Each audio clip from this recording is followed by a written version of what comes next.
இருக்கட்டும், நெடுஞ்சாலைத்துறையாக இருக்கட்டும், தொழிற்சாலையாக இருக்கட்டும், எந்த ஒரு புதிய திட்டங்களுக்கும் தமிழ்நாடு என்ற பெயர் இல்லாத அளவிற்கு ஒரு பட்ஜெட் இந்திய அரசியல் வரலாற்றிலேயே முதன்முறையாக வாசிக்கப்பட்டது என்றால் இந்த மோடி அரசாங்கத்தில் தான். அதிலும் வஞ்சிக்கப்பட்டிருக்கின்றது. ஆக இவர்கள் ஓட்டு கேட்பதற்கு மட்டும் தமிழ்நாட்டிற்கு 10 முறை வருகின்றார்கள். இங்கே இருக்கின்ற கன்னியாகுமரியில வந்து தியானத்துக்கு அமருகின்றார்கள். இங்கே வரும்போதெல்லாம் திருக்குறள் பேசுகின்றார்கள், வேட்டி சட்டை அணிகின்றார்கள். ஆனால் அதையெல்லாம் நம்புவதற்கு தமிழக மக்கள் ஏமாளிகள் அல்ல. அந்த காவி கூட்டத்தினுடைய உண்மையான முகம் இப்பொழுது வெளிப்பட்டிருக்கிறது. இதுதான் இன்றைய உண்மையான நிலைமை. ஆக புதிய திட்டங்கள், புதிய பட்ஜெட். தமிழக அரசாங்கம் என்ன பட்ஜெட் போடுகிறது?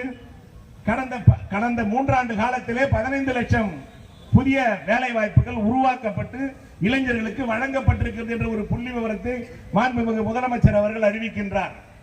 அதேபோல் பணியாற்றுகின்ற பெண்களுக்கு தோழிகள் தங்கும் விடுதி, நான் முதல்வன் திட்டம் என்ற எண்ணற்ற திட்டங்களை அறிவிக்கின்றார்.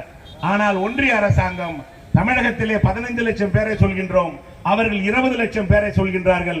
ஒரு மாநில அரசாங்கம் போடுகின்ற அளவிற்கு தான் நீங்கள் உங்களுடைய விளக்கங்களை கொடுக்கின்றீர்கள். ஆனால் உங்களுடைய தேர்தல் அறிக்கையில் நீங்க என்ன சொல்றீர்கள்? வருடத்திற்கு நாங்கள் 2 கோடி பேருக்கு வேலை கொடுத்திருப்போம் சொல்றீங்க. ஆக உங்க கணக்கு பிரகாரம் 20 கோடி பேருக்கு நீங்கள் வேலை அளித்திருக்க வேண்டும் செய்தீர்களா என்று கேட்டால் இல்லை.